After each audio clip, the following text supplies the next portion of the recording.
ছাত্ৰ-ছাত্ৰীসকল, আমি আজি আলোচনা কৰিম পৰিৱৰ্তনশীল অনুপাত বিধি। ইংৰাজীত কোৱা হয় ল অফ ভেৰিয়েবল প্ৰপৰশ্যন। এতিয়া তাৰ আগতে আমি জানি লওঁ আহা উপাদানৰ প্ৰকাৰ কি কি। এই কথাটো জানিলে আমি পৰিৱৰ্তনশীল অনুপাত বিধিটো বুজাত সহায় হ'ব। এতিয়া উপাদানৰ দুই প্ৰকাৰ, উপাদানবিলাকক দুই প্ৰকাৰত ভাগ কৰা হৈছে, পৰিৱৰ্তনশীল উপাদান আৰু স্থিৰ উপাদান। যিবোৰ উপাদান পৰিৱৰ্তন কৰি উৎপন্নৰ তথা মুঠ উৎপাদনৰ পৰিৱৰ্তন ঘটাব পাৰি, যিবোৰ উপাদানৰ পৰিৱৰ্তন কৰি বা কম বেছি কৰি বা উৎপাদনত প্ৰয়োগ সাল সলনি কৰি উৎপাদনৰ হ্ৰাস বৃদ্ধি কৰিব পাৰি, সেইবোৰ উপাদানকেই পৰিৱৰ্তনশীল উপাদান বোলা হয়। উদাহৰণস্বৰূপে কেঁচা মাল, দিন মজদুৰ, দৈনিক যিবিলাক শ্ৰমিকক প্ৰয়োগ কৰা হয়, ইন্ধন, পোহৰ ইত্যাদি। এইবিলাক উপাদান কি হয়, উৎপাদন হ্ৰাস বৃদ্ধি কৰাৰ লগে লগে উৎপাদন বাঢ়িলে এইবিলাকৰ প্ৰয়োগ বাঢ়ে আৰু উৎপাদন কমিলে এইবিলাকৰ প্ৰয়োগ কমে। আনবিধ হ'ল স্থিৰ উপাদান। স্থিৰ উপাদান কোনবিলাক?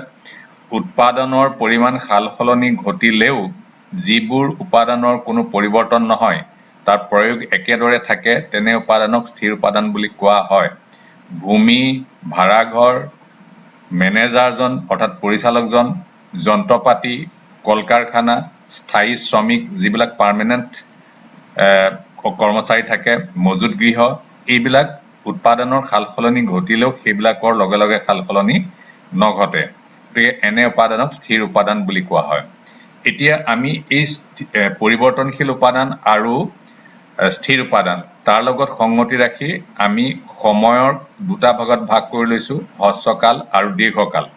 ভাগ কৰি লৈছো মানে ভাগ কৰি লোৱা হয়। হ্ৰস্বকাল কোনছোৱা সময় কোৱা হয়? যিছোৱা সময়ত একাংশ উপাদান স্থিৰ হৈ থকাৰ বিপৰীতে কেৱল পৰিৱৰ্তনশীল উপাদান হ্ৰাস বৃদ্ধি কৰি উৎপাদন হ্ৰাস বৃদ্ধি কৰাটো সম্ভৱ হয়, সেইছোৱা সময়ক হ্ৰস্বকাল বুলি কোৱা হয়। আচলতে স্থিৰ উপাদান আৰু পৰিৱৰ্তনশীল উপাদান এই দুটা ভাগ সম্ভৱ হয় কেৱল হ্ৰস্বকালত। হ্ৰস্বকালত একাংশ উপাদানৰ পৰিৱৰ্তন ঘটাব নোৱাৰি, অৰ্থাৎ উৎপাদন সলনি কৰিলেও মাটিৰ পৰিমাণ হ্ৰাস বৃদ্ধি কৰিব নোৱাৰি, ঘৰটো সাল সলনি কৰি পেলাব নোৱাৰি। যিছোৱা সময়ত ঘৰ সাল সলনি কৰিব নোৱাৰি, মাটিৰ ভূমিৰ আকাৰৰ পৰিৱৰ্তন কৰিব নোৱাৰি, কল কাৰখানাৰ পৰিৱৰ্তন কৰিব নোৱাৰি, বৰং কেঁচা মাল, ইন্ধন ইত্যাদিৰ পৰিৱৰ্তন কৰিহে উৎপাদন হ্ৰাস বৃদ্ধি কৰিব পাৰি, সেইছোৱা সময়ক হ্ৰস্বকাল বুলি কোৱা হয়।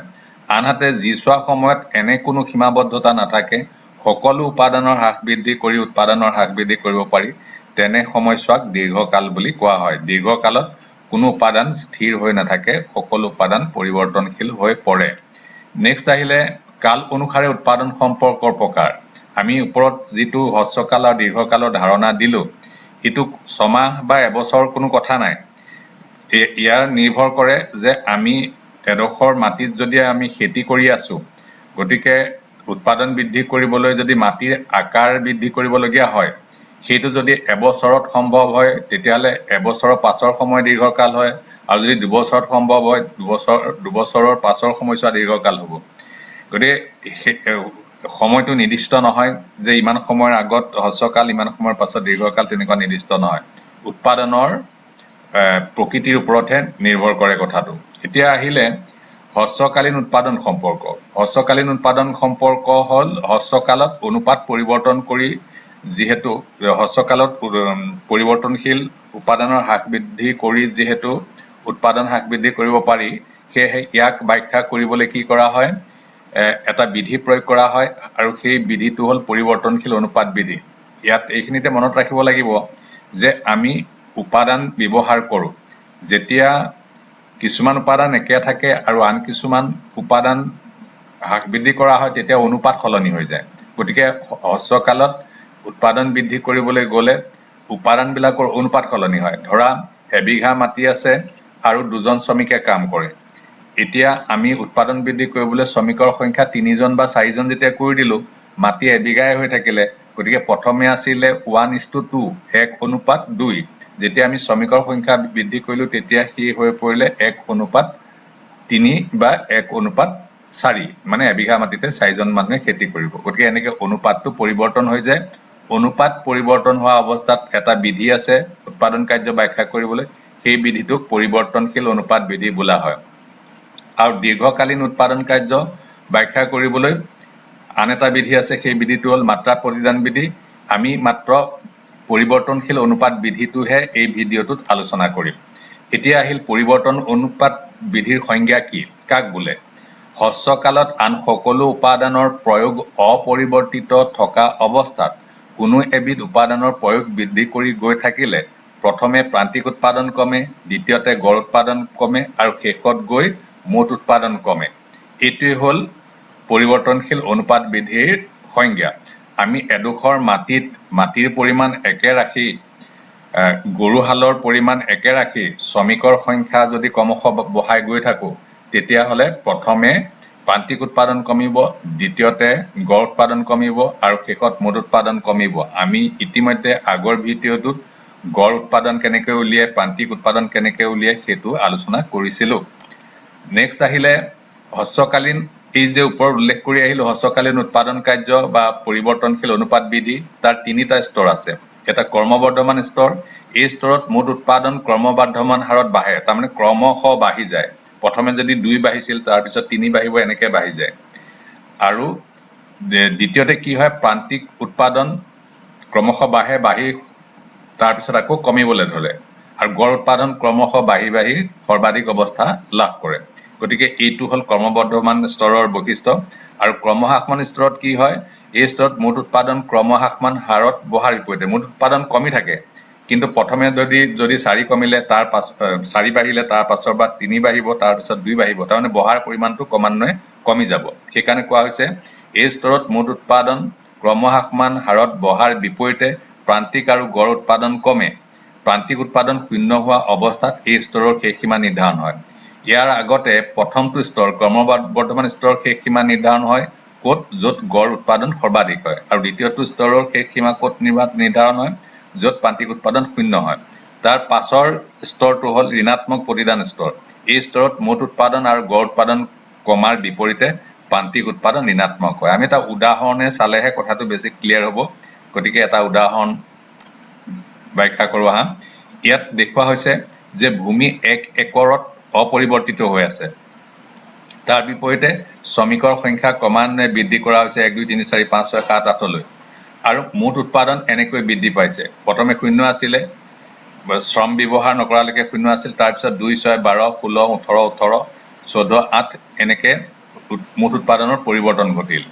এতিয়া প্ৰথমে দেখা গ'ল যে 1ৰ পৰা 3লৈকে এক গোটৰ পৰা 3 গোট শ্ৰম ব্যৱহাৰ কৰালৈকে প্ৰান্তিক উৎপাদন ক্ৰমশঃ বৃদ্ধি পাইছে। এই স্তৰটোক ক্ৰমবৰ্ধমান স্তৰ বুলি কোৱা হয়। এই স্তৰটোক ক্ৰমবৰ্ধমান স্তৰ বুলি কোৱা হয়। আকৌ দ্বিতীয়টো স্তৰত কি দেখা গৈছে যে প্ৰান্তিক উৎপাদন শ্ৰমিকৰ সংখ্যা, শ্ৰমিকৰ গোট 4, 5, 6লৈ বৃদ্ধি কৰা অৱস্থাত প্ৰান্তিক উৎপাদন ক্ৰমান্বয়ে কমি গৈছে, 4 to 0 পৰ্যন্ত পাইছে। এইটো ক্ৰমহ্ৰাসমান স্তৰ বোলা হয়। আৰু ইয়াৰ পাছতো যেতিয়া উৎপাদন বৃদ্ধি কৰা হৈছে, তেতিয়া মুঠ উৎপাদন কমি গৈছে। এই স্তৰটোক ঋণাত্মক প্ৰতিদান স্তৰ বুলি কোৱা হয়। গতিকে এই উদাহৰণটোত আমি দেখা পাইছোঁ ইয়াত গড় উৎপাদন উলিওৱা হোৱা নাই, কেৱল প্ৰান্তিক উৎপাদনৰ ওপৰত ভিত্তি কৰি আমি ক্ৰমবৰ্ধমান, ক্ৰমহ্ৰাসমান, ঋণাত্মক প্ৰতিদান স্তৰ, এই 3টা স্তৰ দেখুৱাইছোঁ।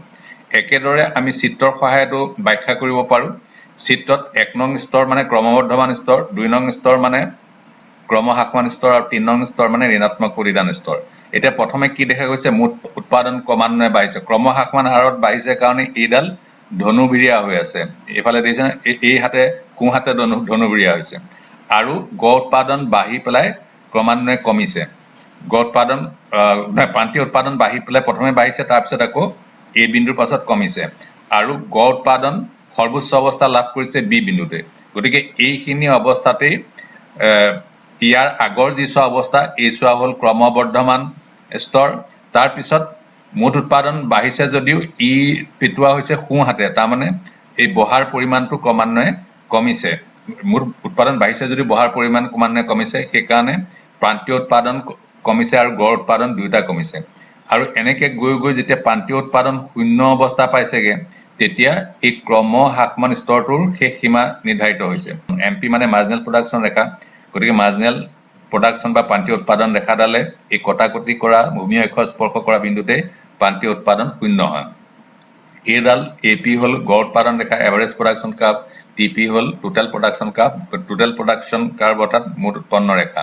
গতিকে তৃতীয় স্তৰটো উদ্ভৱ হৈছে কেতিয়া? যেতিয়া প্ৰান্তীয় উৎপাদন ৰেখাই ভূমি অক্ষ স্পৰ্শ কৰিলে, তাত প্ৰান্তীয় উৎপাদন শূন্য হ'ল, তাৰ পাছত উৎপাদন বৃদ্ধি কৰি থাকিলে তৃতীয়টো স্তৰ অৰ্থাৎ ঋণাত্মক প্ৰতিদান স্তৰৰ উদ্ভৱ হ'ব।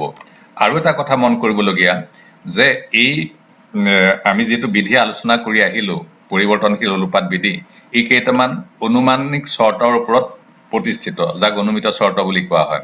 এই চৰ্তকেইটা হ'ল উৎপাদন কাৰ্য হ্ৰস্বকালত সম্পাদন হয়, উৎপাদন কাৰ্যত একাধিক উপাদানৰ সমাহাৰ ঘটে, আন সকলো উপাদান অপৰিৱৰ্তিত থকা অৱস্থাত এবিধ উপাদানৰ হ্ৰাস বৃদ্ধি কৰি উৎপাদন হ্ৰাস বৃদ্ধি কৰাটো সম্ভৱ হয়, কাৰিকৰী কৌশলৰ পৰিৱৰ্তন নঘটে। এই পৰিৱৰ্তনশীল অনুপাত বিধিটোক চমুকৈ ক্ৰমহ্ৰাসমান প্ৰান্তিক উৎপাদন বিধি বুলিও কোৱা হয়। এই ক্ৰমহ্ৰাসমান প্ৰান্তিক উৎপাদন বিধি অনুসৰি কি? এই বিধি অনুসৰি আন সকলো উপাদানৰ প্ৰয়োগ একে থকা অৱস্থাত এবিধ উপাদানৰ প্ৰয়োগ বৃদ্ধি কৰি গৈ থাকিলে এটা পৰ্যায়ৰ পাছত প্ৰান্তিক উৎপাদন ক্ৰমশঃ কমিবলৈ ধৰে। গতিকে ই পৰিৱৰ্তনশীল অনুপাত বিধিটোৰ কথাকেই কৈছে। আমি আগৰ চিত্ৰটোলৈ যাওঁ যে যদি এইফালে আমি দেখিছো পৰিৱৰ্তনশীল উপাদান বৃদ্ধি কৰি গৈ আছো, এটা সময়ৰ পাছত প্ৰান্তিক উৎপাদন এই বিন্দুটোৰ পাছত প্ৰান্তিক উৎপাদন অৰ্থাৎ OL পৰিমাণৰ পৰিৱৰ্তনশীল উপাদান প্ৰয়োগ কৰাৰ পাছত প্ৰান্তিক উৎপাদন ক্ৰমান্বয়ে কমিছে। এই ক্ৰমহ্ৰাসমান প্ৰান্তিক উৎপাদন বিধিটোৱে আচলতে চমুকৈ আমাক পৰিৱৰ্তনশীল অনুপাত বিধিটোৰ কথাকে কয়। এইখিনিয়ে আজি আলোচনা কৰিবলগীয়া বিষয়। ধন্যবাদ।